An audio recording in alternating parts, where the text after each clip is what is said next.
That's live. There we go. Yeah. That's what it was. Yeah. Now we're good? We're good? He was still on the preview page. You had one job, Tim. 2 jobs. I don't know, I'm not seeing it yet. Hang on, we might have, let's just see if this is working. Oh, thank you, brother.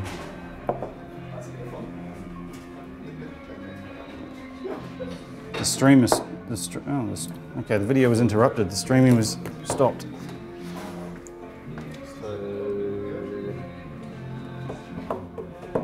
I'm just going right.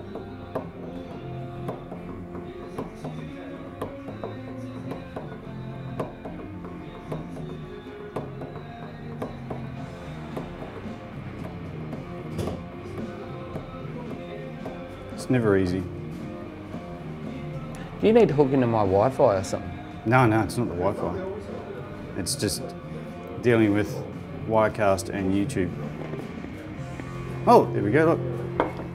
We're live, motherfuckers. We're live. So if you want to just double check that, that link and send that through. Yeah, we're live. So do you want to go? We're just getting random stuff now. And I'm just going to wait for Tim to tell me I'm on camera. Are you good? Hi everyone, and welcome back. We've had a few technical issues at the, here at Skip Skate Shop, but it's nothing to do with Skip Skate Shop. It's actually to do with technical stuff in the World Wide Web. So we're back on, and we're talking to Albert Skipper, or otherwise known as Skip. I wonder how you got your nickname. This is their live side, which is part of the their side documentary that we've been producing for the last probably 1.5 years now. Apologies for that. We've been a bit busy with work, but it's good because we've built up a really good team, and we're going to get back onto it. So let's start off with Skip. G'day. Yeah, g'day, mate. So we're going to start again, and we're going to talk about your first memory of skating, and if we can talk about like where you were brought up, kind of thing, like where exactly in Victoria. Yeah. Okay. So originally from New Zealand, obviously, but I don't have an accent, so been here all my life. How old were you when you came over? 1. Oh, yeah. No wonder you don't have an accent. Yeah. An accent? An accent. First point of destination was Gisborne, and then I come from a family of horse trainers. Yeah. So my father was a jockey, hence why I'm short. And but then we ended up in a place called Spring Hill, which is just outside of Kyneton, if you know that area. It's up in the hills, I guess. So that's actually where my first memory of skateboarding was by memory, I think my brother had a old fiberglass board, and for some unknown reason, and I was only a little kid then, obviously, and he's made me jump on this board holding onto a rope, which was, the other end was tied to an ag bike, and he just banged it, and I just remember holding on, flying down a hill at some stage, or up and down, and just eating shit from there on, and basically taking off a lot of skin, and I remember hitting my head a couple of times, and it was a great memory. So that's pretty much my very first memory. So why did you continue if you? Well, that was just a brief moment in my life. I didn't actually continue. I took up skateboarding in the 80s. Once again, brought up in a small town, there was not a lot of things to do. This great thing called skateboarding. I mean, it's always been around, but the boom of skateboarding in the 80s was a big thing, and you know, there was a handful of us that decided to take it on, and it became cool. Like, it was like a thing, and we'd have to travel to Melbourne and buy a couple of boards, and you know, everybody's like, oh, what's this? These guys on these, you know, wooden things doing doing crazy stuff, and I literally didn't take up skateboarding till in the 80s. And at the time, I guess, you know, the tricks that we had nothing. We had no ramps or anything like that. We actually had no proper curbs in that town. Yeah. It was all bluestone, you know, old bluestone curbs, you know, everywhere. So had a few park benches that you could pop up onto and all that sort of thing. But yeah, that's pretty much where, and I was very passionate about back then. So take me back to that time. You're in Spring Hill. Mm. So there was a big group of you guys? No, there was just up in Spring Hill. There was nothing. It was like a couple of houses and you know, a population of 12 people or something like that. Okay. Not much in Spring Hill. And so you say you used to travel to Melbourne, so you jump on the train? No. So that was that time. My first memory was there, and then this was years on. When you went to when I went to Kyneton. Yeah, we ended up moving to. My mum was a dressmaker, and she went into opening up a little shop in Kyneton, and we sort of ended up there, and then skateboarding. Oh, actually, I was getting around. Now that I think about it, I was getting around on little plastic banana board type things, but and then obviously the 80s came along and we, you know, started getting around. I think my first board was it a Vision Jinx, or it might have been a Kendall Graffiti. Wow. At the time. Yeah. I wish I still had those boards. boards. Worth a bit now? Yeah. But yeah, so there was only, literally, there was me, maybe half a dozen guys, Wang Feng. Oh, yeah. Yeah, Wang Feng at the time, and apologies, Wang, if I don't get this correct. I reckon he used to follow me around, you know, because I was this dude getting around on a skateboard, so he started skating, and there was a handful of his mates that started skating, but, you know, previously, before skateboarding, I was rap dancing, you know. I was breakdancing? Yeah, breakdancing, or rap breaking, whatever. On the corner, you know, with a bit of vinyl, spinning around on my head. And then, the skateboarding thing came, so we just wanted to do something crazy. And, there wasn't a lot to do, though.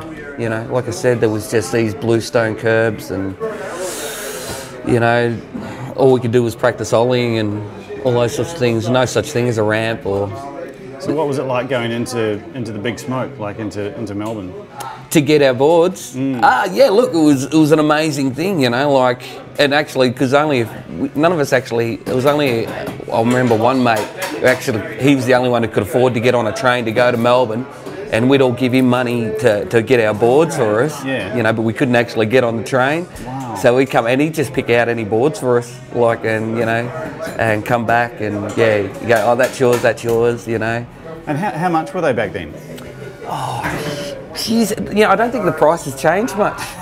Yeah. To be honest with you, I think I may have bought, you know, might have been $100. That was for the board, and I think you can get a set of cockroaches at the time. That didn't include the trucks. Wow. But it was funny back then because, like, I could never actually afford. There was one point in my life I couldn't afford to get those boards. It was always Kmart boards. Oh yeah. You know, but you make do with what you got. And I remember trying to put different trucks that didn't fit, you know, different hangers on different base plates and all that sort of thing, and just whatever I could do, you know, making the bearings, you know, with the little sleeves, and trying to just get them to run properly. And it was embarrassing. Plastic wheels sometimes, you know, the Kmart, like. Oh, those, Yeah. I had the old built-in grip, you know, the horrible stuff. Wow. Horrible. But, you know, actually those are memories that I'll sort of cherish forever. And I guess it really sort of forms who you are, really, isn't it? I mean, you can adapt and you make do with what you've got, really. I've always had that. You do make do with what you've got. I come from a family that's never had a lot of money, and I've learnt that from my mum, actually. That you make do with what you got and you make the best out of it. She's incredible woman. She turns shit into gold. She really does. You know, if you went to my mother's house and it's nothing you know, to look at. But when you walk in, everything that she's done in that house is just beautiful, you know. And she's made it with her own hands because we just didn't have the cash to, you know, splash around. So it was just a, you know, a thing. So survival, I guess, being a survivor, learning how to deal with it. And how was she with you skating and doing all your rap dancing and stuff? Oh, look, she's always been supportive of everything that I've done as a skater, as a musician, as you know, as rapping and all those sorts of things. I've, you know, in a small town like Kyneton, I was a little bit different. You know, I wanted to be different. I didn't want to do football or anything like that. Just wasn't my thing. You know, I was always into music, and it's a funny thing, if you're in a small town, if you're not into football, you're not part of it, I guess. Yeah. You know, so I sort of always felt a little bit segregated in some ways. Don't get me wrong, I loved the town. I had a lot of friends, but I just didn't want to follow the rules, I guess. So, you know, skateboarding was that, you know, you're a little bit dangerous, you know. But were you? Yeah, I think I was. Yeah, I was. You know, I was that guy that was in, you know, like the old thrash and daggers, you know, had the denim on, cut off sleeves and ripped jeans and bandanas and all that sort of thing. And yeah, I actually kind of liked that, you know. I just have a vision of, I think, Dwayne Peters, doesn't he? Yeah. I was obviously, they were one of those inspirational guys that, you know, you sort of follow and go, I want to be like that. I want to grow dreads and all those sorts of things that were happening at the time. But was it about not conforming to society and kind of just being a bit of an anarchist, or was it just trying to be a bit more individual? And I wanted to be individual, you know, like.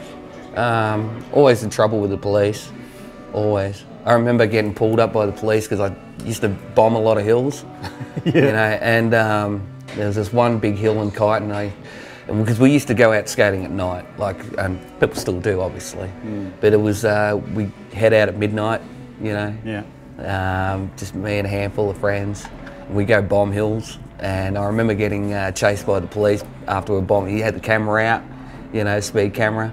Yeah, and we were just like, we didn't see him, and we were fanging it down this hill, and it's like, Wang Feng knows about this, I think. The lights came on, I just kept fanging it down the hill, and I was like, I'm going to ride this hill out before I get pulled out, you know, I'm just going to do it. Just keep going. Why do they care about bombing hills? I was on the road, I don't know, you know, it was just... dangerous. Oh, look, skateboarding wasn't considered, you know, it was rebellious at the time, I guess. You know, you're not doing the right thing. It's hard to explain, but you know, they're memories that I'm always gonna. Yeah. Is that what helped shape you into, you know, what I'm doing now? It helped me shape. Yeah, and you know, shape this business, or you know, build this business. No. No. So yeah, you know what? It's the more that I think about this. Quite sad, really. Like, it was skateboarding was such a big part of my life, and I reckon everybody has gone through it. At some stage we all stopped, you know, and you had to grow up. I hate that, growing up, and get a real job and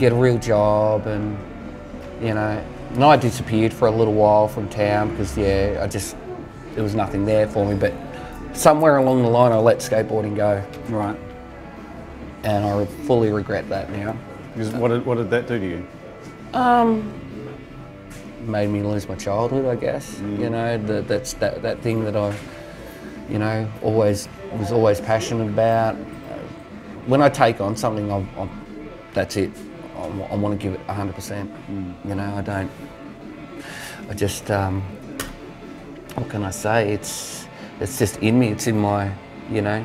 Because you don't get to, as far as I'm concerned, it was at the time, it was a great thing to have in my life, you know, and it's, I guess it was almost, I feel like it was stolen from me, you know, in some respects by getting older and becoming a responsible adult, you know. You couldn't really be, and so I guess you had to grow up, get a job, which meant stop skating. But do you find that now getting back into skating, because how long have you got, when did you start back? I reckon, I don't know where the time's gone, but I reckon it's getting close to, I reckon I've been back into skating maybe 7 years. Okay. Yeah. So, yeah, right. Maybe a bit longer, I'm not sure. So 2011? Yeah. Look, it was always there, you know, I'd see a board, somebody have a board, and you know, you do that whole, I used to skate type of thing, and you jump on it and just not do much and just roll back and forth. But Yeah. it's always been there, but I never, it's one of those things that nobody actually, in this life now, until now, nobody actually knew about. That's something I actually used to do a lot of. Yeah, right. Yeah, so. Did you find that when you got back into it in 2011 that other old school guys kind of got back into it, or were they always skating anyway? No, they were always skating. I discovered that was actually a thing. Yeah, right. And so you jumped back into it? I jumped back into it, and it couldn't have come. Yeah, I was going to say. It couldn't have come at a better time in my life. Why 2011? Look, I was going for a really, really rough patch in my life. Things were bad.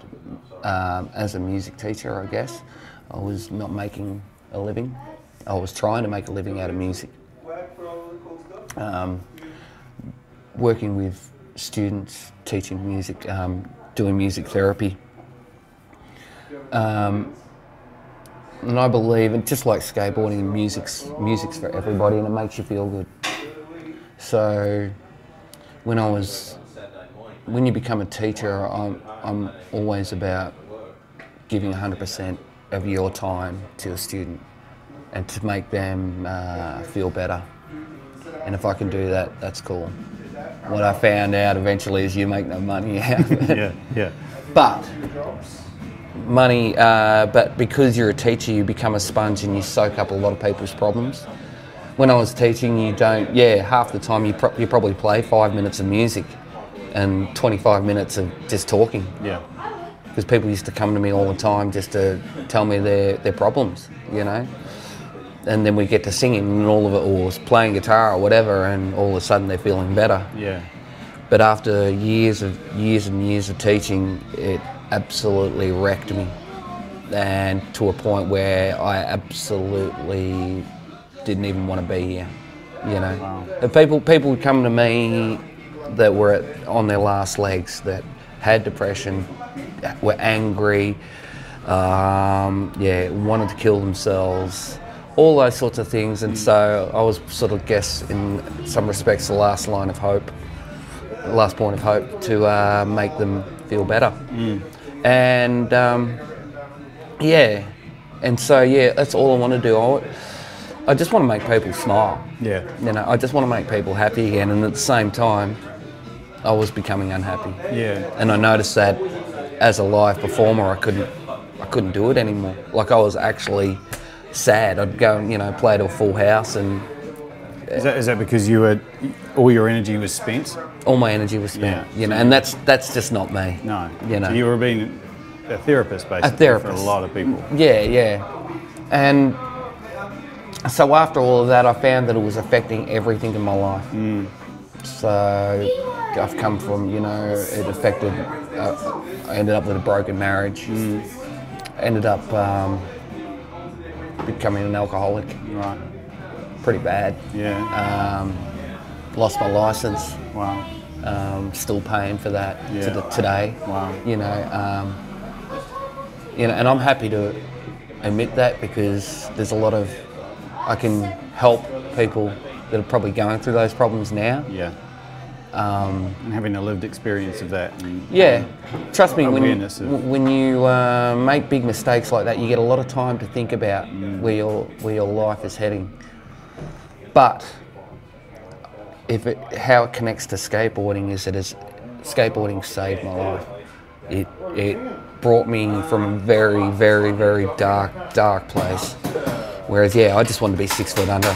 I just couldn't take any more.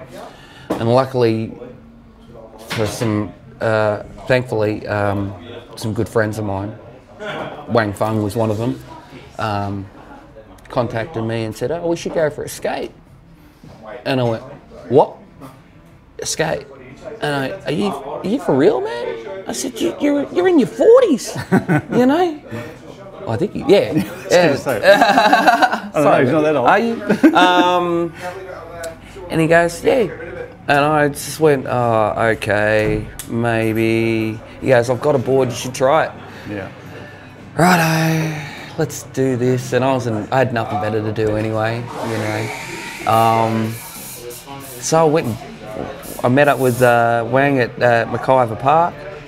And I tell you what, as soon as I hopped on that board and it was just rolling around, I just felt alive. Wow. I don't know what it was, I don't know what that magic was, but it just took me to another place where everything that I'd been through and all that sort of crap, it was gone. Yeah. It was gone, and then I felt like, it was embarrassing because, you know, I felt like this sort of, you know, this pedophile in a skate park, you know, this old guy on a skateboard, and there's all these mums and dads with their little kids rolling around with boards and they're sort of like staring at me, you know, like, and what are you doing, old man? I'm like, oh, I just want to skate, you know, and so, but then I went, you know what, I'm just going to keep doing this. I'm just going to keep going along and see what happens.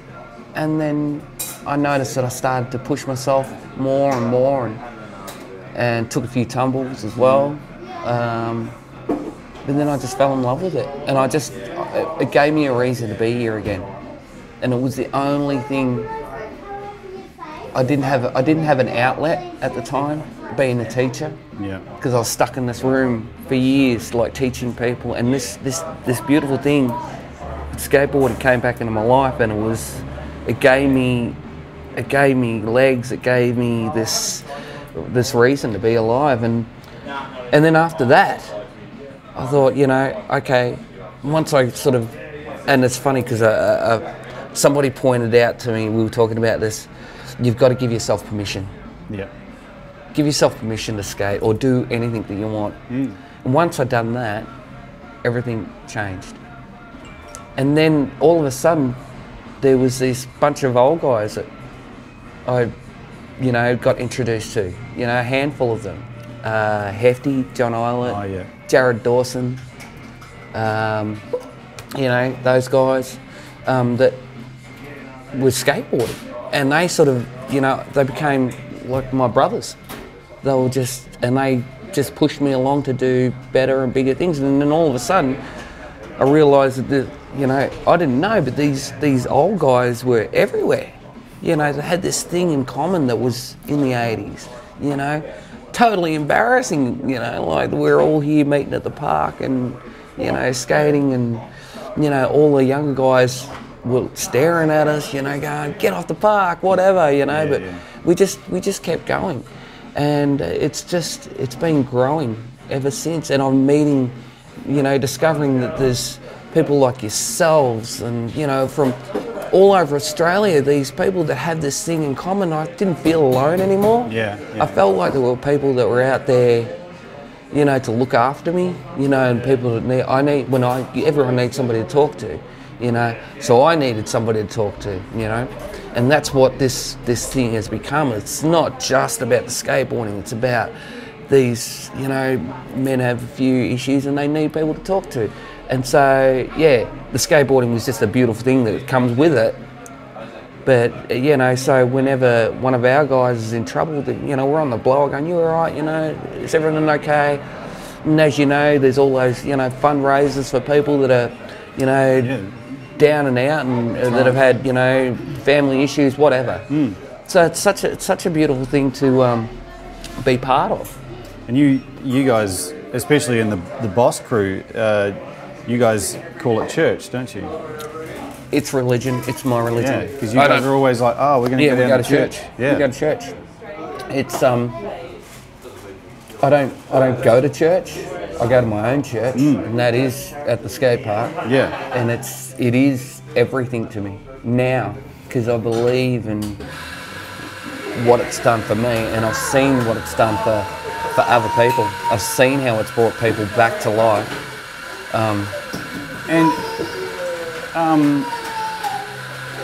So is that why you've started this business? Yeah. Because I know that last week I came in and saw you for the first time. It's only taken me almost 12 months to come in, and I said, "Oh, it's a great shop," and you're like, "Yeah, it's not a skate shop. It's a community." It is. Yeah. It and is. I just seen today. It's just people skating, kids everywhere, the barber, the coffee. People just. It's almost like a community centre, really, isn't it? And it's kind of taken away. It's not that outlaw kind of thing. Yeah. It's not antisocial. It's this inclusive kind of community. Everybody's included. Everybody can skate. I'm a great believer in that. But we're here now because I wanted to show people what skateboarding's done for me. Yeah. It's, I'm so passionate about it, And I'm not the greatest skater, right? I'm far from it, but I don't think it's about that. No, it's not about. No. It's far from that. And this is what I say to people that are either taking on skateboarding or are revisiting, coming back to it. People saying, "Oh, I'm not that good," or "I'm not going to be as good as what I used to be," or all those sorts of things. Yeah. Forget that. For me, and I always say to everybody, it's not about the trick.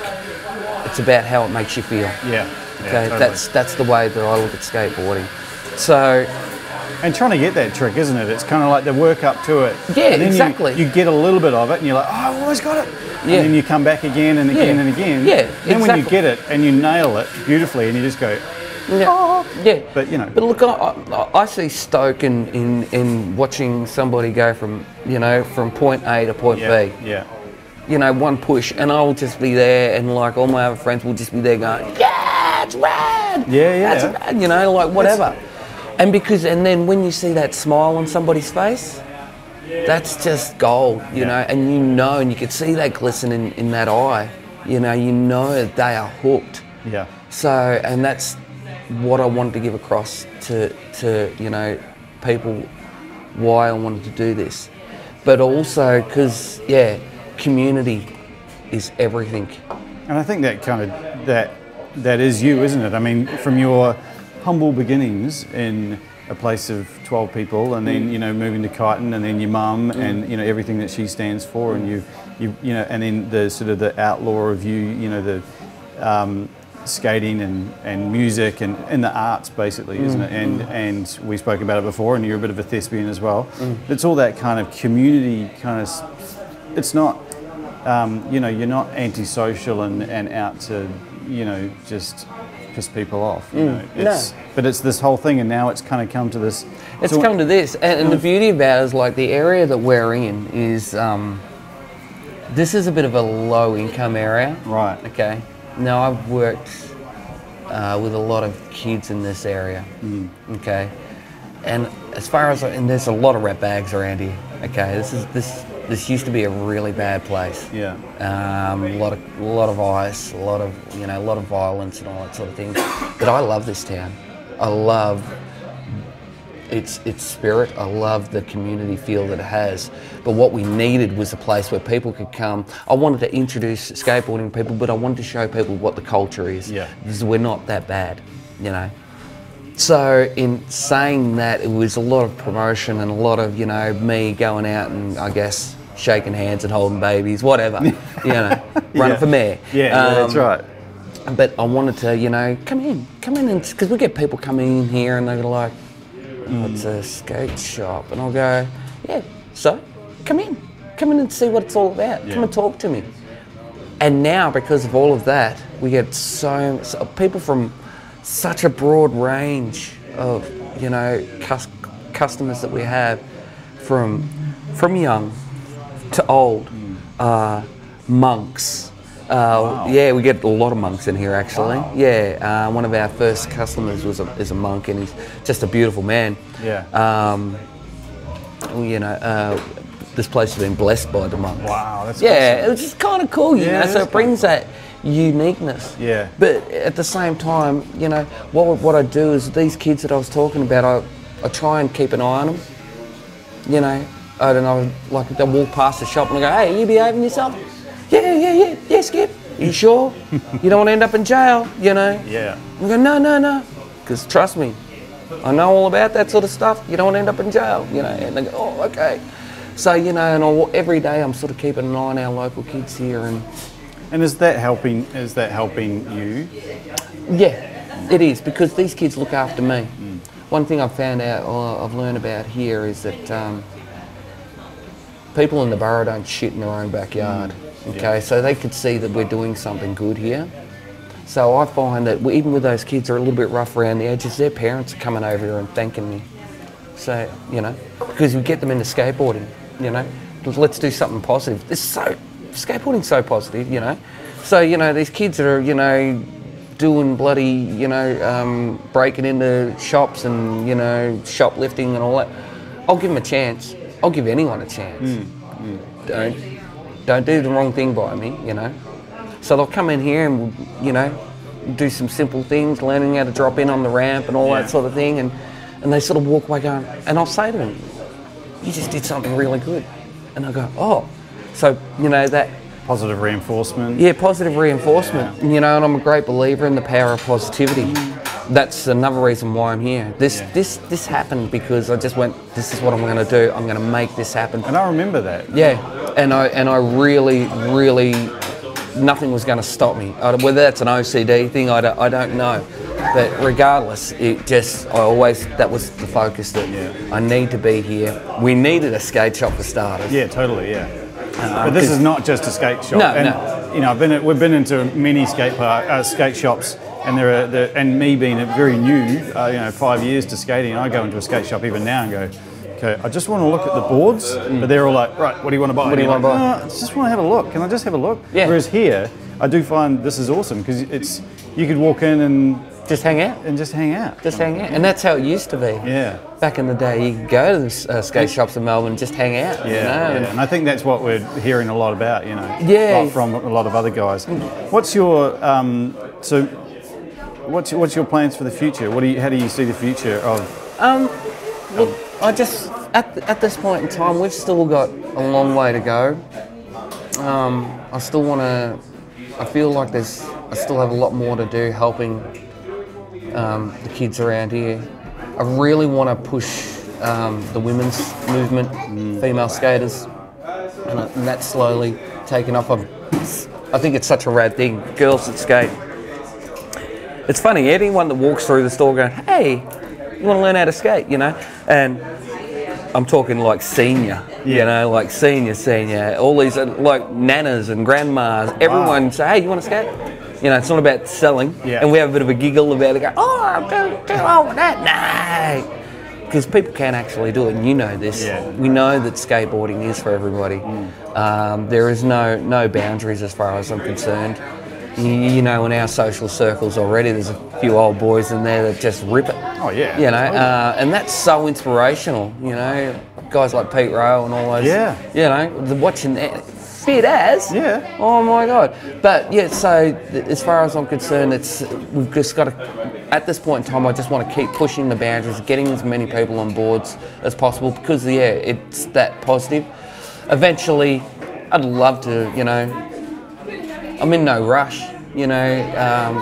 But you have a bit of a dream? You have a... I do want to build a bigger store, but this will always be here. We had our first, I guess, you know, I want to do more competitions. I want to put competitions together. We had our first skate comp a couple of weeks ago, but it wasn't even a competition. Yeah. There was no divisions, there was no under 12s, no this. What it was that keyword community. Yeah. So, and I wasn't too sure how it was going to go, but we had, you know, different ages, and we just threw them all in. Yeah. So it was more of a participation. Yeah. And getting parents and grandparents and the locals just to come and see what it's all about. massive turnout. Wow. Massive. You know, and it's like, wow, they get it. They get it, you know, like, and there was nobody competing. We were just all sort of like pushing each other, going, yeah, that's cool, that's rad, or whatever, you know. So I want to do a lot more of that. Yeah. I'd like to build an indoor park one day. That'd be awesome. There's a building across the road that could do with an indoor park in it. Yeah. This is the beauty about this. There's so many beautiful things in the built buildings in this town. Yeah. Like the awesome. Pick of the bunch. But anyway, yeah. Well, thank you so much, Skip. Not a problem at all. Awesome. And, yeah, that's awesome. What an awesome story. Thank you very much. Awesome guy. Oh, I'm something. Well, thanks a lot for watching. And if you haven't seen it, you can always watch it back on YouTube. And we'll be back live next week, and hopefully we'll get our technical issues sorted out. So from Skate TV, I'm Aaron. I'm Skip. Woo! Woo! And stay rad. Awesome. So you have to wait 30 seconds and all that rubbish? It'll cut off so we can talk, I'm pretty sure. Otherwise, I hate everyone, don't you? Otherwise it'll be like that thing on the news when everyone goes, ha ha ha, ha, but all the mics are still up and you're like, oh shit, what I just said. Did you get everything you wanted, man? Oh, totally. Oh, totally, man.